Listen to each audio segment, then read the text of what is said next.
the Cubs-related podcast presented by CubsInsider.com. My name is Corey. I am joined, as always, by Brendan, and we are coming to you on a Sunday evening after the Cubs sweep the Milwaukee Brewers out of Wrigley Field. And Brendan, before I bring you in here, I'm going to pause right here, and I'm going to go back to last episode. I told you guys I was coming to Chicago. I was going to be at every home game for the rest of the year, and I told you, I promised all of you, our loyal listeners of the Cubs-related podcast, that I was going to do one thing, Brendan, and that is take care of business. And Brendan, what did I do? I delivered.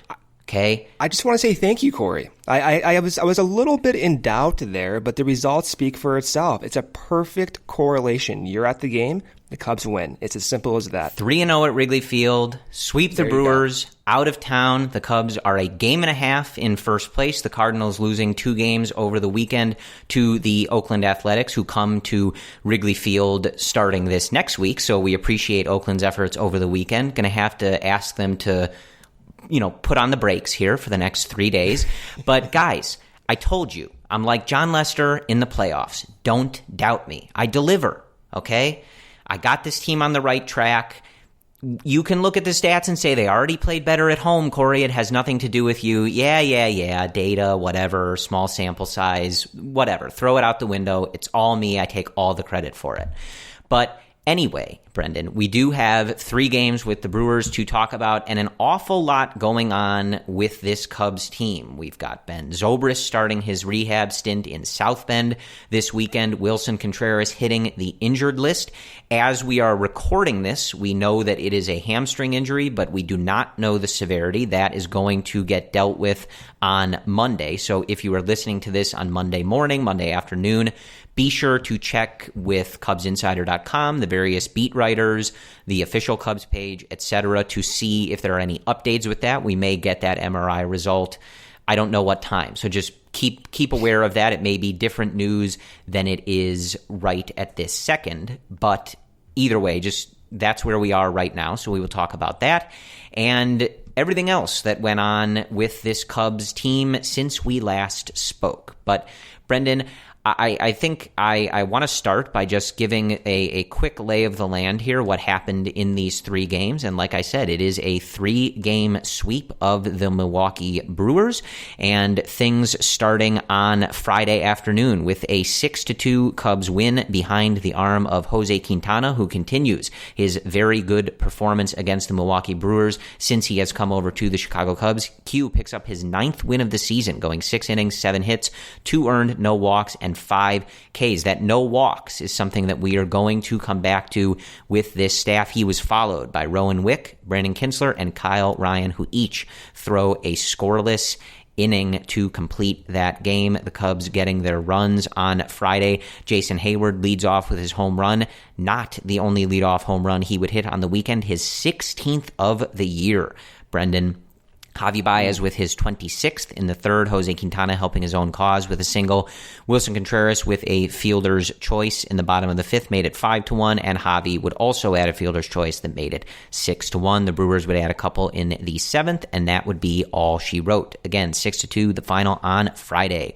On Saturday, it was 4-1 behind the arm of a returning Cole Hamels, who looked exactly as he did when he left. 5 innings, 4 hits, no runs, no walks, and 6 strikeouts for Cole. His season ERA sits at 2.84.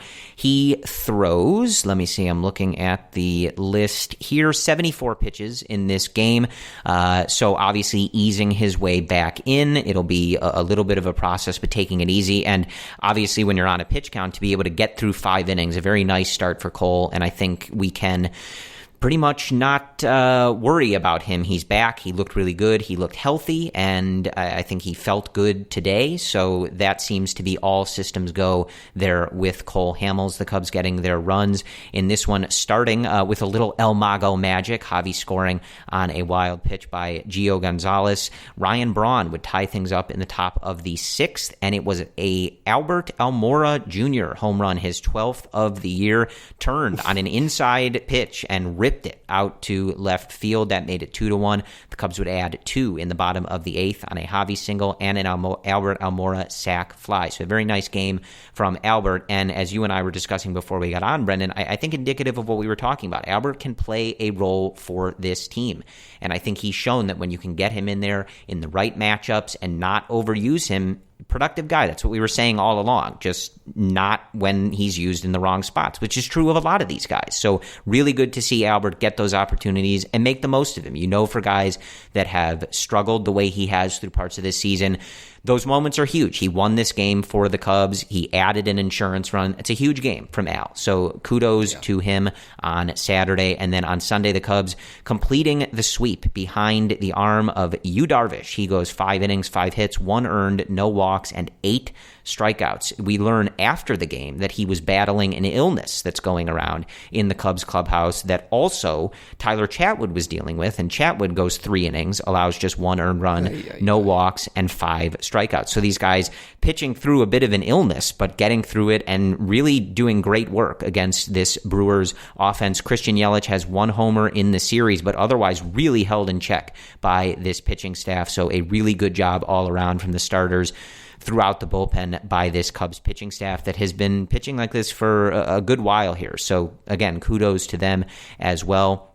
The Cubs getting their runs in this one. Again, Jason Heyward with a leadoff home run, his 17th of the year. We will be certainly talking more about one Jason Heyward. He added a triple for an RBI in the second. Nicholas Castellanos, who we will also be talking about coming out of the recap, with an RBI single. Kyle Schwarber with his 25th homer of the year. A Jason Heyward fielder's choice brought in another one. Tony Kemp, David Bodie would add RBIs in the bottom of the 7th, and the Brewers would get one in the 8th, but that was it. 7-2. Tyler Chatwood getting a 3-inning save. And again, it is a 3-game sweep of the Milwaukee Brewers. And to lay it out, again, the Cardinals losing 2 games in Oakland, so they are now 1.5 games out of first place. This sweep puts the Brewers 4 games back of the Cubs, 2.5 behind the Cardinals. So, Brendan, this was a really good series, and we had talked about having no idea really why this team looks totally different on the road versus how they do at Wrigley Field. But as I throw it to you here, this was a completely different effort from this group. The starting pitching has been good for a good while now. Really, the majority of the entire season, the starting staff has been locked in, keeping the team in games, performing on a high level. The bullpen really good in this series, but the offense has fluctuated, as we've talked about a lot. But they come back here against Milwaukee. They put up 6 runs on 12 hits on Friday. They put up 4 runs on 9 hits on Saturday, and then they put up 7 runs on 14 hits on Sunday. So obviously, I was speaking mostly in jest at the beginning of this podcast. It's certainly not as simple as me just being back in section 216, watching every game from the stands. But Brendan, this was a completely different team than we just saw in St. Louis. Well, this is why we have so much optimism at times going forward, because, like, the Cubs have the potential to do this. And when they have contributions from top to bottom, Jason Heyward, Kyle Schwarber, even at times off the bench with David Bodie had a few RBIs. Albert Almora had a game-winning home run. When everyone's contributing and playing up to their level, this is why we're excited and why we take those losses and those road losses so terribly, because they're better than this. So I don't know what it is. I don't know if it's the comfort, the familiarity of being at Wrigley Field, the same batters they're used to, whatever it is.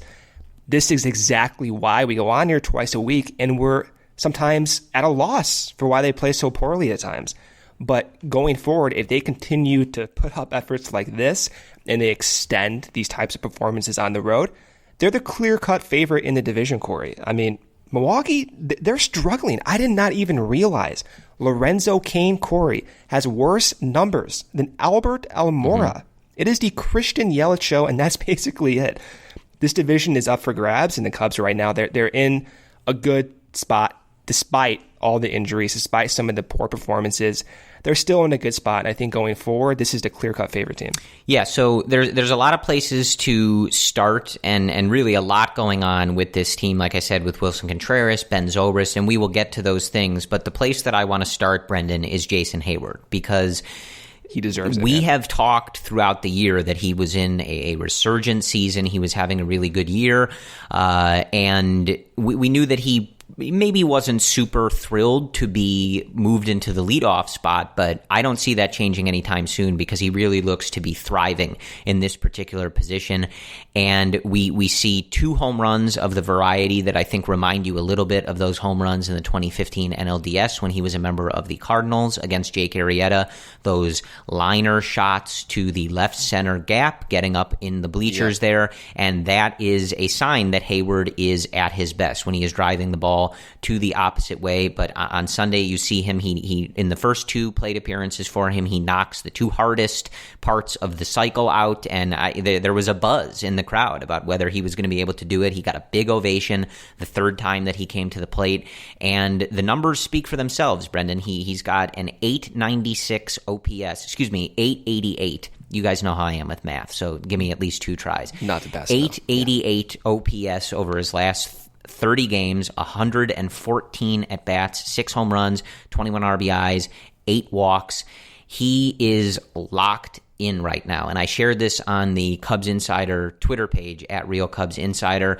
After the sweep, he's on a boat on Lake Michigan overlooking downtown Chicago. He's got a pair of Bulls shorts on. I have those shorts, by the way. Fantastic shorts. I think Jason wears them a little better than you, but if you want to post a side-by-side pic, I'll admit that, we can compare. But no, we don't need to, no. He's got no shirt on and the Chicago flag on the edge of the boat. He's living his best life right now, and he's killing it on the baseball field. The splits over his last 7 games, the OPS is over 900.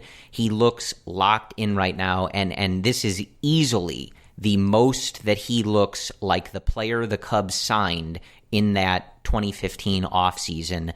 This is the version of Heyward that everyone always believed in. This is what everybody wanted to happen. And boy, does it transform that Cubs lineup when you have Heyward playing like this at the top of this order. Let me ask you a question, okay? So Schwarber had that bullet of a home run. And we know when he's on, he's taking his walks, which he did this series, and he hits for power. So let's assume that Heyward, this is who Heyward is out of the leadoff spot.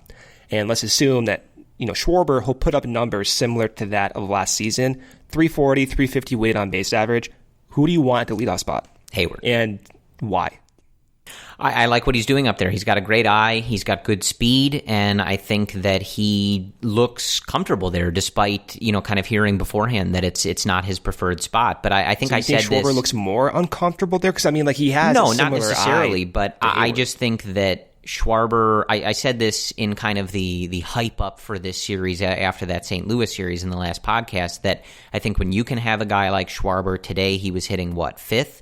When you can have him in that 5th, 6th, 7th spot, slugging the way he does, getting on base the way he does, I like him in that spot, and I think that's the ideal position for him to have a pitcher need to get through Chris Bryant, Javi Baez, Anthony Rizzo, Willson if he's healthy and in there, and then you're getting toward the bottom of the order, and it's like, well, it doesn't really get any easier. Here's Schwarber, you make a mistake, he's going to hit it 450 feet. Right. No, I'm with you. I think in a perfect world, if Heyward continues to do this, it is Heyward. Plus, not only the excellent eye, but given that he does make more contact than Schwarber, Heyward's a guy who makes consistently around 80% contact, which is much higher than the league average of around 75% right now. So if he can go up there and in these small series, and especially in the playoffs, maybe you get a little bit more luck with the BABIP. Maybe because he puts more balls in plays, he can capitalize on that speed. So I like it. I like Heyward in the leadoff spot if he's comfortable there. But like you were saying, there's been times where Heyward, that's not his preferred spot in the lineup. And when he goes there, when Matt has used him in the past, he hasn't necessarily succeeded the way we thought he would succeed. But if Heyward keeps doing this, yeah, man, I'm with you. Push Schwarber down in the 5th spot, the 6th spot, the 7th spot. Let him maximize that power with men on base. And that's the way I think it should go. But it's really fun to see Heyward go up there at the leadoff spot and have success. It was fun seeing it in the 6th spot, but now you see the effect it has on the top of the lineup. 2 leadoff home runs. He almost hit for the cycle today, hitting triples down the right field line, extending at bats, hitting sac flies. It's the complete package, I think, and something that even Dexter Fowler provided for the Cubs in 2016 was mild to moderate power, decent speed, a good eye, a productive, a long-term type approach at the plate where you're waiting out pitches. That's what you want to see from a leadoff guy. And I think Heyward does that right now a little bit better than Schwarber. Yeah, and I want to read this quote from Madden because I think it kind of sums a little bit of this up. But after the game today, Madden saying, quote, right now, he's leading us. He's absolutely leading the offense right now. He's going to stay in that leadoff spot, man. Yeah, and even what he's done on defense, he's very much taken charge out there. He's always interacting with people. Give the guy a lot of credit. Yeah. And I think this goes to whether he prefers to be a leadoff hitter or not. I think visually he looks like someone who has, and we've talked about this relentlessly, who has put in the work to get better and to overcome the struggles that he's had and the bad seasons that he's had at the plate. And he looks like someone right now who has it figured out, and he is just in that zone. He is taking total command of having turned that performance around, and he looks like someone who's pumped about it, and he's not about to take his foot off the gas. That's it's totally something that you're just seeing from the TV or the stands, but he looks like someone who knows that he is in that zone right now. Things are clicking for him, that work is paying off, and he is not about to go back to what was happening before. He is thriving right now, and it's huge for this team. It's another one of those things, and we'll talk about him later, but it's similar to you, Darvish, man, where if you can unlock the potential that someone like Heyward has, it totally transforms this offense, and that's what we're seeing right now. But I do want to stay on the offense, Brendan, and I want to talk a little bit because now we've gotten a few games with him under our belt. I do want to talk about Nicholas Castellanos. We've obviously seen him for a few games now. We have a little bit more of a book on him as fans rather than just kind of reading everything that we saw on Twitter and scouting pages and things like that. And the first thing that jumps out to me, and I tweeted this on my personal Twitter today, but again, this is totally just perception, but he looks like someone who is really jazzed up to be in a playoff race, to be playing at Wrigley Field in front of full stadiums. And you just see it on every play. Every play, he is busting it to get that extra base. He is pumped looking at the dugout when he's getting singles, doubles, looking back at everybody. He looks really pumped to be a part of this environment, and it's showing on the field. And just from a baseball standpoint, the two things that stand out to me from just being able to watch him in person today for the first time, this weekend for the first time, is he is not as bad of a defender as I was expecting. I know that was kind of the word on him, and I'm not saying he's Jason Heyward out there, right, or that he's got a glove like Almora or anything like that, but I was expecting a disaster, and that's not what I'm seeing. He's a tall, lanky dude, so usually those guys don't necessarily move as well, and there's going to be plays where it doesn't look so good, but I was expecting the worst, and I don't think that's how it looked. I think he's totally fine. You were expecting Daniel Murphy type bad. Right, in right field, yeah. Right. So was I, yeah. Yeah, so I think that is not what I saw, and I'm totally fine with what I saw. I think it's totally serviceable, and it shouldn't be much of an issue. And the other thing is that the dude hits the cover off the ball. He rips the baseball, and he's made some loud outs. He's lined into some outs, but you can tell that he is someone who barrels the ball a lot, and that is something that I think we were definitely missing in this offense. And certainly with Heyward performing the way that he has and Castellanos sticking in the two, I'm not sure. It sort of seems like that's where Joe likes him. I maybe a little lower against righties. That's not necessarily his strong suit, but it's fine. Either way, I just think that adding Castellanos to this lineup immediately makes it feel and look stronger. He's just someone who puts really good swings on the ball, and I think adding a person like that, and again, being able to use some of these other guys in more success-prone matchups, I really think that post-trade deadline, this offense feels a lot better. Yeah, batting second for Castellanos, I love it against lefties because he only strikes out at a 15% clip, and he produces more runs.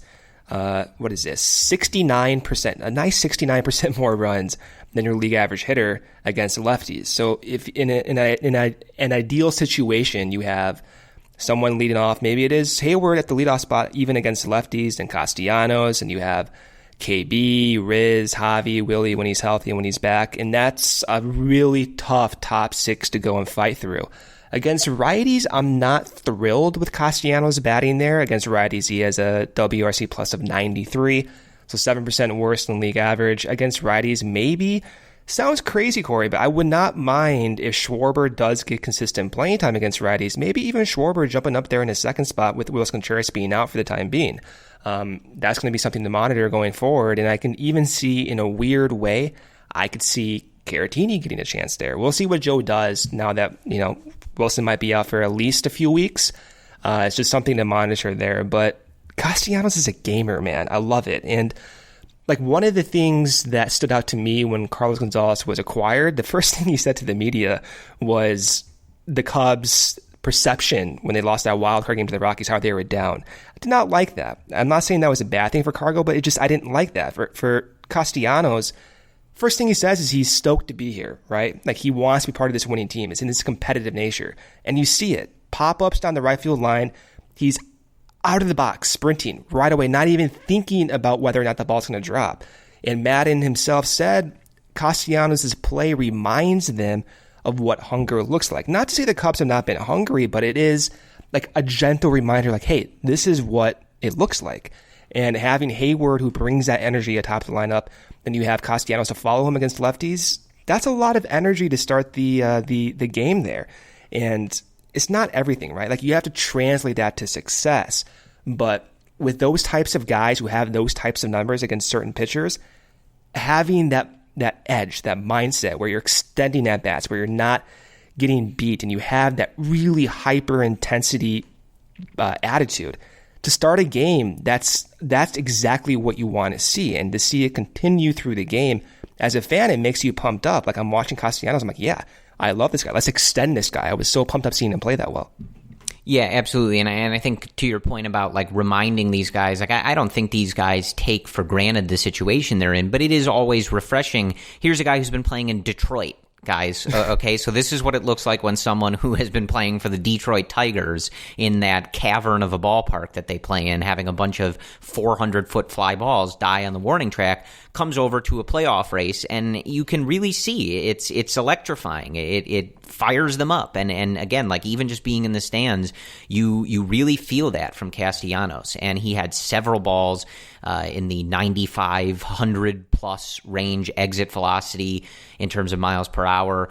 In his first few games here, he's played, 4 games with the Cubs now, and he has several hits. He's had some really hard liners get caught and find a glove, but I really like the addition of Castellanos. I think that having him in that lineup with the core that we already had really makes this lineup look a lot stronger, and we really haven't even gotten a good look at him in his strongest area, which is against left-handers. So I am looking forward to seeing more of Nicholas Castellanos. I'm pretty thrilled with that trade, at least of the moment. I think it does a lot for this Cubs lineup. And I'm not just saying that because the Cubs scored this many runs and got this many hits this weekend. I think just his general presence, I really think it makes this lineup look a lot stronger and a lot deeper.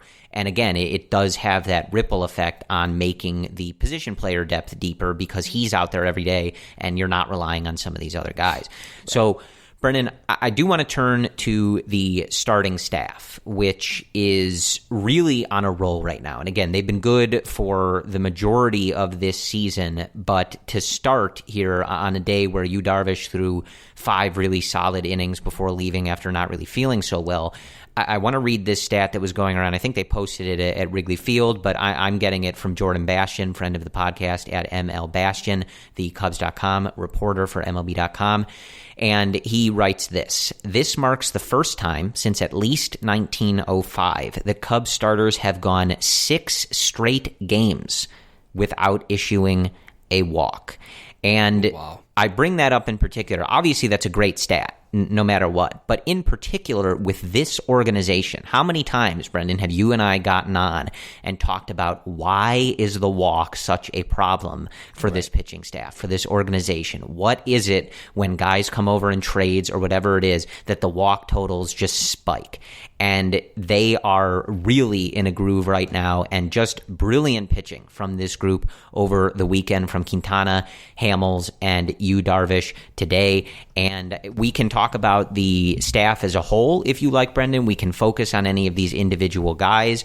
But here is a stat for you. Yu Darvish since July 1st, 35 2/3 innings pitched, a 2.78 ERA. And are you ready for this, folks? Are you sitting down? Because if you're not, you should be sitting down. 44 strikeouts and 2, I said that right, 2 walks since July 1st. 35 innings? Now, yes, Brendan, I was the one that really believed in Yu Darvish. I knew he was going to do this. You doubted. Stop it. Yeah, go back and 4 weeks ago and listen to that. But, Corey, this is exactly what we were talking about a few weeks ago. You were not under the mindset this would happen. Justifiably so. Not many people were. I wasn't counting on it. I knew it was possible, just wasn't counting on it. Yeah, and I think that's fair, right? But I think during that stretch right before the All-Star break when Darvish was not getting the numbers you wanted to see, but the fastball command was better. And I think because the fastball command was better, that was a sign of, okay, things are maybe starting to click. And at times, even at Darvish's worst, right, his slider was still very effective and he was still showcasing a strong curve. But the problem was he couldn't throw a fastball. So all he had was a slider and a curve every now and then. And so you see what happens when he gets his fastball back. He becomes one of the best pitchers in Major League Baseball. It's just how it is. Again, Theo Epstein described Darvish as the premier strikeout pitcher of our generation. Every number backs that up. He is a reliever, a closer in a starting pitcher's body with that type of stamina, okay? And so when he's at his best, this is what you get. And going into the playoffs, if he continues to do this, Corey, I would not mind him going top 2 in a division series. I know that's crazy to think with Lester, with Hendricks, with maybe Hamels getting healthy. But no one in the league other than DeGrom, other than a left-handed Chris Sale, Syndergaard, those types of guys have electric stuff and are good for a very obvious reason. Yu Darvish is in that category. You watched him pitch. No one has a slider and a cutter that moves that fast with that much movement. It's no one has it, right? He has 8 pitches that we think are quantifiable. Maybe he has more than that. The guy is a gamer, dude. And when he's on, this is exactly what Theo signed them up for. And I think going forward, you have no reason other than to expect this type of performance. So yeah, that gets me really pumped up, Corey. Yeah, absolutely, man. And going back to that stat I read, that was 5 starts. So, 6 starts. So that's, I know saying July 1st it maybe doesn't seem like that long, but that's 6 starts where he's been really good, putting up that 2.78 ERA. And one of the best things getting back here and being back at Wrigley for the first time in 2019 was the reception that he was getting. Yeah, we were getting awesome. Really loud Were you Ewing, Corey? They were not booing. They were not alooing. They were definitely Ewing. I'm positive. Now, do you participate in those U's, or you just kind of sit there and, clap your hands? For part of it, I was trying to film it for hashtag content. But yeah, I do participate. But, sometimes you got to go for content first. But it was from the first inning on, he was getting that support. And that was something that he talked about going into this season, that he didn't want to hear the fans booing anymore. He wanted to hear them Ewing, and immediately the fans are behind them.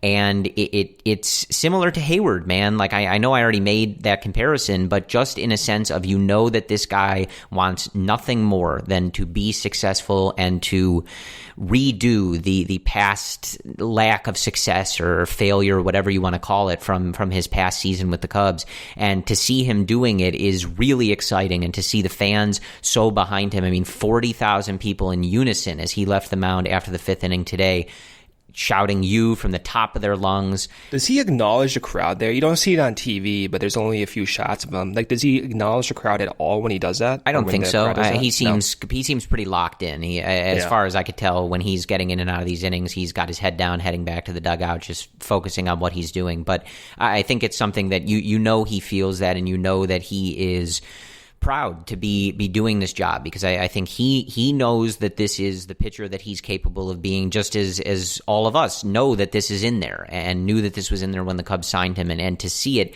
is really exciting. And like you said, Brendan, for him to be pitching like this, it's a game changer. I really can't stress that enough. And you're right. This is not a guy who's just on a good run, getting by with a couple pitches, and we'll see if he can keep it going. This is a guy who has elite, top of the league stuff, in some ways not really comparable to anybody else. And when he is rolling like this, the Cubs, again, and this was true when he wasn't performing, they had the ability to unearth a top of the rotation, near top of the league starting pitcher, and that is what the Cubs are getting right now, and it totally transforms this team. And we can talk about the inconsistencies of the offense from the road to home, but when you have starting pitching like this, you take a ton of pressure off of that offense, and you can really transform who you are as a team. I think you look around the league, there are a lot of different teams who are offense heavy or starting pitching heavy, or they have a really great bullpen, and this Cubs team can be hallmarked by their really good starting pitching. And I think when you look up and down at this rotation right now, when Jose Quintana, right, is your fifth starter, who I think if we were going into the playoffs right now, Q would probably be the odd man out, right? Like, what a situation to be in. He just on Friday tossed, a really strong 6 innings, giving up just 2 runs with no walks and 5 strikeouts against this Brewers team.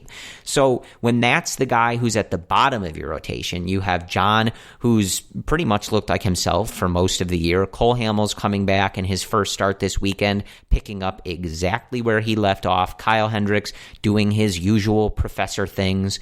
And you pitching like this, it's really exciting, man. This staff looks really good, and we've talked about this bullpen.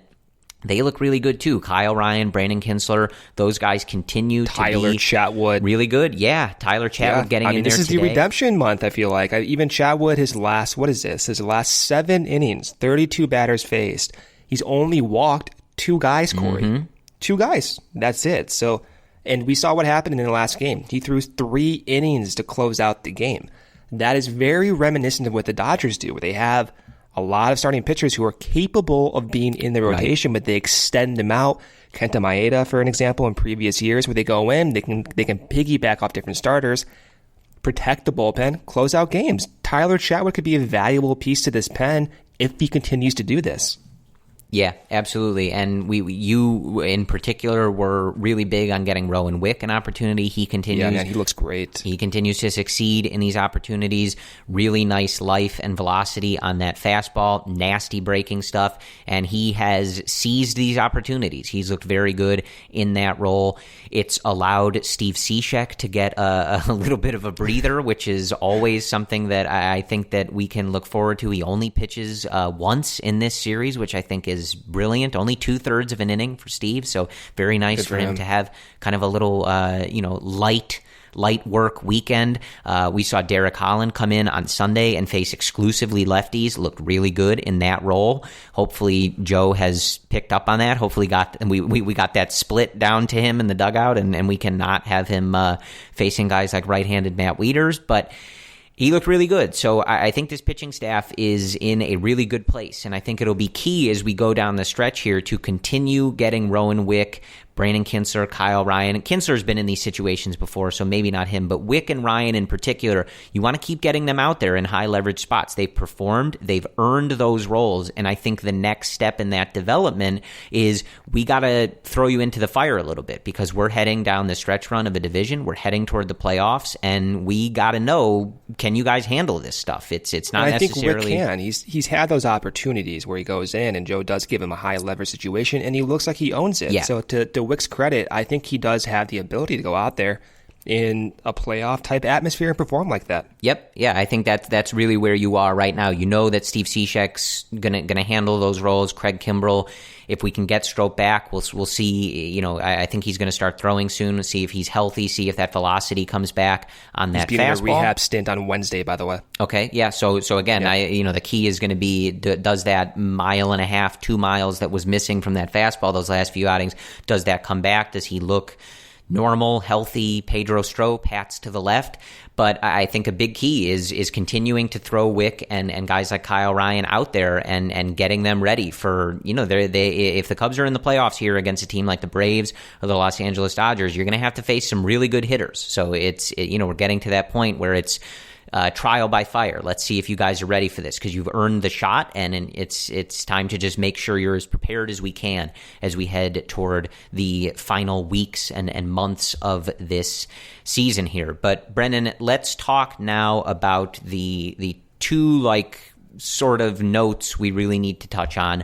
The first of which is Ben Zobrist. Let's just start there, and then we can do Contreras after that, and then kind of our feelings on that.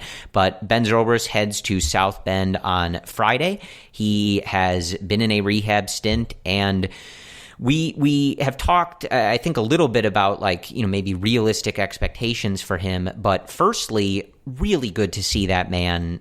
Just in general, we really have not seen or heard from him this entire time. So just good to see him. He looks good, looked happy, and ready to get back at it in terms of baseball. And the only thing I really want to point out, to be honest with you, could care less what he's doing. I think he has a couple hits down there, is putting the ball in play. He looks fine, just to start. But the first day he's there's a video on Twitter that was going around where he walks over to the gate before the game. He's not required to do this. None of the other players, at least in the frame, are doing this, though I'm sure the South Bend guys do all the time. He signs autographs for 15 minutes prior to the game. He's talking to the security guard, trying to figure out how many minutes do I have? What's the he literally asks the guy, what's the maximum amount of time I can spend here with the fans, trying to figure out where he could go. The South Bend Cubs posted on their Twitter account on Sunday that before today's game, they had a bunch of players at a table to do autographs. Ben was not a part of that table, but he asked to be a part of it anyway. And so it's just one of those things I want to point out, because that's just who Ben Zobrist is. He's coming back and trying to work his way back to the major league team after dealing with a personal situation that I'm sure is not fun and is really serious and sad and involves his 3 kids. And there's just a lot going on. And all that guy does is try to spread positivity and professionalism. And I think you really, even just in those couple instances this weekend, you're reminded of why this guy is a presence that is missed in this Chicago Cubs clubhouse. But really good to see him back. And again, he needs to be back with the Cubs by the end of this month to be eligible for the playoffs. That's quite a bit of time. I would be shocked if it takes him near 4 weeks to get up to baseball shape. I think at some point it's just whether he's ready to go and still looks like Ben Zobrist or not. But really good to see him out there, Brendan, and back playing baseball. Yeah, and I think too, sometimes it's easy to forget, but some of these players feed off the fans' energy, enthusiasm, their love, so to speak, as well. So for Ben to come back, not to get too deep into his issues, but maybe for him, this is therapeutic, where you can get that type of love from the fans and enjoy the sport and get your mind off some of the serious natures of life. So who knows, maybe Ben feeds off this so much and he does look like his normal self and can go back out there with the Cubs, enjoy the games with his teammates, and the Cubs, of course, would love to have him back. But that video, man, when he's just signing autographs, that's who Ben Zobrist is. There was a video when the Cubs won the World Series, and you saw this, but he's outside of his house. There's a line down the street of fans waiting for his autograph in front of his house, Corey. And he's signing for supposedly over an hour, 2 hours in front of his house. This is who Ben Zobrist is. And this is why a lot of the guys love him. So even if he's not back in baseball shape, just maybe he'll come back and hang out in the dugout and be someone who the Cubs can feed off of for knowledge, for motivation, whatever you want. But at the very least, you hope that Zobrist can come back and be with the guys, and he can feed off those guys' energy and vice versa. He can, the guys can feed off of his energy as well. So it's just good to see Zobrist back out there. It's been a long time. He had multiple base hits in his first game back. It's just good to see, Corey. Yeah, and I think, again, they're in a position where they're not hopefully necessarily going to be relying on him to perform at any particular level. You've got Tony Kemp now in the fold, David Bodie, who the Cubs are going to continue to try to get going, had a nice game on Sunday, driving in some runs. And Ian Happ in the fold, though I'm a little confused as to why the Cubs brought him up to never start. But that's, I guess we'll just see how. We'll give it more than a few games before we start to try to figure out what that's about. But again, Albert Almora getting in there in some situations, you can move these guys around. But especially with the addition of Castellanos, if you're able to bring Zobrist up and he's not performing at the level you'd like, I don't think that they're going to be in a situation where they need him to be starting on a regular basis. You're going to get to September. The rosters will expand, so you'll have more of that depth. And at the very least, I think if you can get to a position where you have Zobrist off the bench to either spot start or just be that guy off the bench to, deliver a professional, calm, locked in approach at bat in big opportunities, I think he's the perfect person for that. He's a great guy to call upon to get a bunt down, hit a sac fly, put the ball to the right side if you want to advance a runner from second base, whatever it is. Zobrist is that guy, even if he's not necessarily putting up his regular numbers. And hey, if he is putting up his regular numbers, that's freaking fantastic, right? Like, great. Yeah. That sounds great, especially after the addition of a guy like Castellanos, Heyward going like this. You throw vintage Ben Zobrist into the lineup, giddy up, folks, right? I mean, what a story that would be too, right? Like, you can just add in such a Ben Zobrist story, right? Right. Like, who else would that happen to? Of course, it would be Ben Zobrist. That's the thing. He would come back from this personal situation and win his another World Series MVP, right? Like, that just would be the Ben Zobrist story. It's the perfect bookend to sign all me of up for that. Yeah. Hey, I think we're all signed up for that for sure. But the last thing before we preview this upcoming series with the Oakland Athletics, which, yes, everyone, I know you're very worried about this. I'll be there. I will TCB. Don't worry. Oakland's a tough opponent, but I'll dig deep and we'll get the job done. Okay, we're going to see John Lester in person at Wrigley for the first time this year. So trust me, I'm hype. I'll do my best. But I do want to talk about this Willson Contreras situation. And again, we are recording this at 11 o'clock, 10:56 in Chicago as I say these words right now on Sunday night. So as you are listening to this on Monday, there may be a further report. The news could be really good. It could be bad. I don't know. But either way, check in with the official reports to see if the MRI results have come and we either know something definitive or we don't. But where we are right now is that it is a hamstring injury. Willson looked very demonstratively upset and sad. Kelly Cruel from NBC Chicago tweeted that there were tears in the dugout. There was a very loud couple seconds of screaming before he got back to the dugout. I'm assuming some expletives were thrown out there, but the field mic didn't really pick that up, luckily for all of the children listening.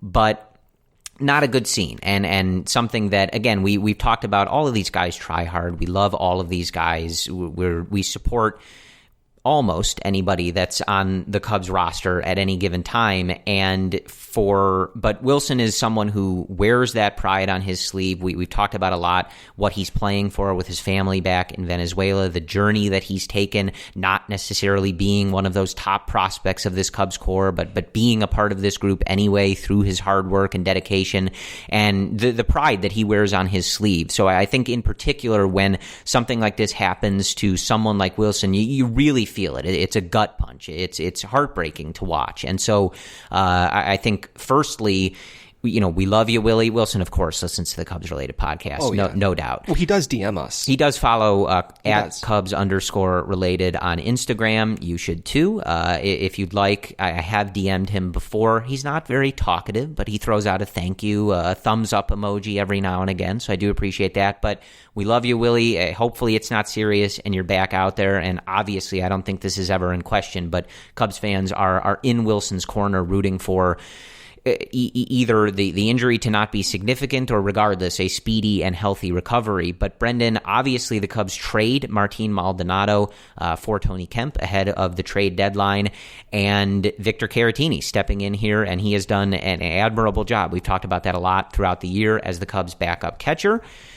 And But where does this leave us with the catching situation? Obviously, you do not have the waiver period to deal with. I think you can play around with guys that are DFA'd and those types of things to add. Obviously, you've got the rosters expanding, but you're looking at a situation, depending on how long Wilson's out, where you may have a catching core of Victor Caratini and Taylor Davis, which I think is fine. Yeah, is fine, but obviously probably not how you draw things up. So what are your feelings on this Willson injury situation? Where should the Cubs be trying to figure out other answers? Where are you on all of this? Because as soon as it happened, my first instinct, and I think you guys all feel the same way, is immediately I'm like, oh my God, Brendan is probably in the fetal position freaking out about this.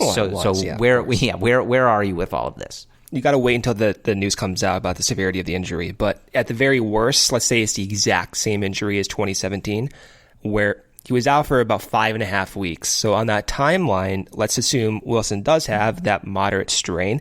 He'll be back in early September. And so that's not the worst case scenario. When Willson came back that year, he had a weighted on base average of 366, still was a productive hitter, batted 289. The problem was the power was not there in 50 plate appearances. He only had 1 double and no home runs. But let's just wait and see. The attention right now for the immediate problem is that catching depth. And I totally understand how people are like, oh my God, why did they trade Martin Maldonado for Tony Kemp? It's, in my mind, still a logical trade despite the injury. And here's why. Maldonado's catching numbers, his framing this year, has not been what it was 2 or 3 years ago. It's still tops in the league, don't get me wrong. It's still in the top 25%. But you know who else is in the top 25%? Victor Caratini, Corey. And in not that small of a sample either. And you know who also is pretty good at framing? Taylor Davis. He still is a quality framer. There's a reason why the Cubs kept him in Iowa. The guy can catch, just cannot hit. So I still like the trade of Maldonado for Tony Kemp too. And when the trade was made a week ago, come on, remember what the Cubs' depth was like? Almora was a disaster, and Bodie was a disaster. They just sent down Addison Russell. They were trying to figure out guys who could make an impact in a more dramatic, everyday type role. And Maldonado was not going to be that guy. And he may not even have been that guy with Willson being out. He may have only gotten 40 to 50 plate appearances. Maybe he starts once every 5 days. That comes out to be what? That comes out to be 10 games, Corey, in the rest of the season that Maldonado would have started. So Tony Kemp has a more likely effect on the team, not only this year, but the years to come as well. Speed, we saw what happened in these few of these games when he has these bunt base hits. There's still more of an effect, more value to come from having Tony Kemp on this roster. And I still like the trade, even though Willson Contreras is not there right now. If he's out for 5.5 weeks, 6 weeks, yeah, I'm fine with Caratini playing the majority of the time and having Taylor Davis be Yu Darvish's personal catcher. That's not an issue whatsoever. It's not the best case scenario. Of course, you want Willie back out there. Maybe you want someone like Jonathan Lucroy's extra depth. But the Cubs are more than capable of going past Contreras's, at most 4 to 5 week spell of being on the injured list. And I think even with Maldonado off the team, I like the trade despite that. Tony Kemp has more of an opportunity to provide value to win more games than Martin Maldonado right now does. And I still feel that way despite Willie being out. So that's where I'm at. And I have a lot of confidence in Victor playing well. And I like his defense. There's been a lot of criticism with Willson Contreras' framing numbers, and they're justifiable. Corey, he ranks 98th out of 100 catchers in pitch framing. Caratini ranks 25, okay? There's a noticeable difference, and it's no diss to Willie. He's been working very hard on it, but those are just kind of what the numbers speak to itself right now. And seeing Taylor Davis catch in his short term with the Cubs this year with Yu Darvish on the mound, I like the way he looks. He has a great attitude. He knows these guys' stuff. He's been in the clubhouse. It's not as dire of a situation in terms of their catching depth than I really think some people believe it to be. But I understand the sentiment like, oh my God, we just traded a veteran backstop who knows how to call a game. He just caught a no-hitter. I get that, but I still like Tony Kemp here, and I like what the Cubs currently have as their catching depth.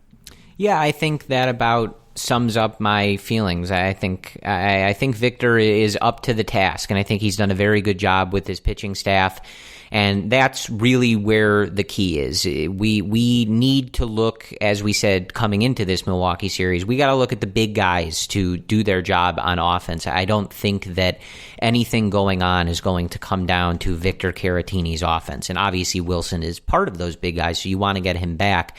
But Heyward playing like this, Castellanos in the fold, KB, Rizzo, Javi, those are the guys that need to drive this offense. And we need those other guys, Bodie, Almora, Happ, Kemp, etc., to step up and play their roles as well. But I think that the Cubs are equipped to survive this, and you just hope that you can get Contreras back at some point in this season, and that it's not something that affects him when he comes back. I think that's the bigger concern, is if he's able to come back down this stretch run and into the playoffs, that he's able to return to form, and he's not hampered by whatever this injury is, doesn't zap his power or his ability to catch comfortably, have speed running the bases, whatever it is. So that's really the concern, and like I said, as we're recording this, we don't have any more information, and I hope we get good news on Monday. Brendan, before I let you do the recap, the last thing I want to say about my experience back at Wrigley Field is, dude, those grilled hot dogs, I've said this a million times, but they are so good, Brendan. They are so good. Do you love your ketchup on your hot dogs, Corey? No, Brendan, because we're in Chicago, okay? I put the grilled onions, and today, on Sunday, if whoever's working the stand behind, I think, like section 214, if you're listening, those grilled onions were perfect today. Just the perfect golden brown and delicious. The neon green Chicago relish, little celery salt and mustard. Yes. That's my jam. But that's the only way to take in a hot dog. Yeah, so I know that that's not a super important note. We're literally talking about the Cubs' starting catcher and one of the best catchers in the league, maybe hitting the injured list. Well, he is on the injured list, but for how long? So I know that switching to hot dogs isn't exactly a perfect transition, but I do feel it needed to be said. So let's preview this upcoming series against the Oakland Athletics, Corey, who took care of business against the Cardinals. So right now the Cubs are 1.5 games up of the St. Louis Cardinals, thanks to a series loss against the Athletics. So Monday, the A's do come into town. They have a night game against the Cubs. Kyle Hendricks will be on the mound. He's 8-8 with a 3.07 ERA. Chris Bassett is on the mound for the A's, who is 7-5 with a 3.84 ERA. On Tuesday, another night game at Wrigley Field. This one, again, at 7:05 p.m. Central Time. Your boy, John Lester, on the mound, 9-7 with a 3.86 ERA. On the mound for the A's, a familiar face, Brett Anderson, who's having a pretty good year for the A's right now, who's 9-7 with a 4.04 ERA. To finish off the 3-game set on Wednesday, a day game, your traditional 1:20 p.m. start time, you have Jose Quintana on the mound, 9-7 with a 4.40 ERA. He'll be facing Homer Bailey for the A's. Not the best year this year. He's 9-7 with a 5.2 ERA. Recently acquired from Kansas City, so maybe the A's have something up their sleeve to maximize his pitches. We'll see. And that's the state of the Cubs right now. So again, they are 4 games up of Milwaukee after sweeping them. They are 1.5 games up of the Cardinals. They stand at 60-51. The A's are also making a playoff push. They're 64-48. So that playoff atmosphere will be right there. The energy from the A's dugout will be right there. It'll be another fun series. I think for me, what I'm looking for, because we are seeing a few righties this series, where Castellanos plays, what the Cubs do with the lineup, whether or not Schwarber is in left field, whether or not Castellanos is in left field, and what they do at second base. We saw Bodie play consistently over Ian Happ. That's something to monitor. I think a lot of fans, including myself, including you, Corey, wanted to see Happ get more of an opportunity, and we're a little puzzled by Bodie getting a few of the starts over Ian Happ. So those are the most pressing trends to monitor. But as we keep saying, we're in now the first week of August, just about winning, right? We can't focus so much on these developmental type things. Almora, if this is his role coming off the bench, perfect. Keep it going. But at the very least, I still think Ian Happ makes the most sense at second base. So I would like to see him get more of an opportunity there. Yeah, and just to follow up on that, I think we gave Joe a little bit of a razz for not necessarily following hashtag big boy time in that first game to finish that Cardinals series. But I think this weekend against the Brewers, we did see hashtag big boy time. So that's good. Let's keep big boy time going. And this is a big series for the Cubs. I think this is a good opponent in the Oakland A's. And like you said, Brendan, these are games that Oakland is needing to win. So these are two teams. This should have a playoff-like atmosphere here at Wrigley Field. And as I noted on the podcast before, this sends the Cubs, this series, on a long road trip. This is going to be a 10-game road trip that they go on with 4 in Cincinnati, 3 in Philadelphia, and 3 with Pittsburgh, an off day after that Cincinnati series, and then an off day before a 6-game homestand. But heading out on the road, the Cubs have to prove that they can get it done on the road. So these are your last 3 games at home here for a few weeks here. So you need to try to get the job done against a good and game Oakland team. And it should present an interesting opportunity for the Cubs, because as we go into Monday, they're 4 ahead of the Brewers. They will head to play the Pittsburgh Pirates, and the St. Louis Cardinals will get the Los Angeles Dodgers in Los Angeles. So obviously we are you not... can make some room up here. We are not ones to pump up the Los Angeles Dodgers, and I will never say that I am rooting for them, but I would prefer the St. Louis Cardinals lose, and I will just point out that the Dodgers have a very good record. They've played like a very good baseball team this year, so hopefully that whole situation, again, not rooting for anybody to win, just rooting for the Cardinals to lose, hopefully that situation bodes well for the Cubs to pick up some ground here, but they will have to get it done against a very good Oakland team. So, yeah, I'm with you. I would like to see KB back in there, where we're hearing more about this knee thing that, was, I think, mostly fine, but then he had that one dive that he made a couple series ago, and the numbers have not been good since then. So, they gave him the off day today. Joe said it was the perfect day, and something that they're monitoring, but obviously it would do our hearts a lot of good to see him back out there on Monday night and playing well. So that is something in particular that I am looking for, but other than that, you just keep it going. The Cubs are taking care of business on home. I really have nothing but praise for them at home, because they deserve it. They played really well. This was a really different effort from this group against a Milwaukee team who you knew was coming in here. It's given them trouble, certainly in that last series they just played on the road, and that they needed to get it done against, and they did a really good job. They kept Yelich in check for almost the entire weekend, save that home run.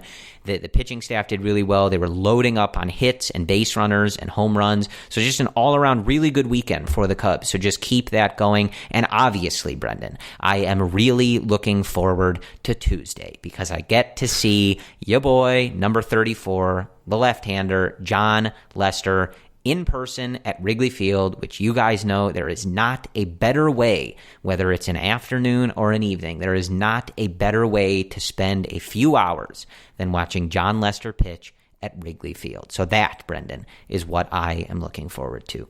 But other than that, I think that's all we have for you. I got to say, Brendan, a lot more fun to discuss series wins, especially sweeps, at home rather than whatever that was in St. Louis. So I am definitely pro the Cubs winning series rather than losing them. Hot take, I know, but that's just where I am with it. And as always, we thank you guys for listening. It's very good to be back in Chicago. If you guys are at Wrigley Field, I am in 216 every single game. So you can come shout at me. If you're going to critique the show or have negative things to say, I could live without it, but whatever, I'll probably just ignore you. If you have nice things to say, I'd love to talk with you and chat a little Cubs, though if John is in the middle of pitching, I will also probably ignore you. So that's just how it is. But if that sounds welcoming, I hope it does, but that's just who I am. But really good to be back at Wrigley Field, really good to be back amongst the Cubs fans and be a part of that electric atmosphere. It was a really good atmosphere this weekend against the Brewers. The fans, as usual, doing their best to support support the team and will them on in coming off of a bad road trip and get them on the right track. So very happy to be a part of that, and we will continue that going forward. So we will talk to you on Wednesday evening after the Cubs finish up with the Oakland Athletics. Like I said, check on Monday morning to see what the official word on the Willson Contreras MRI is. But other than that, I think that is all we have for you. As always, thank you for listening, downloading, and supporting the Cubs-related podcast. Brendan and I appreciate it very much. And as always, go Cubs.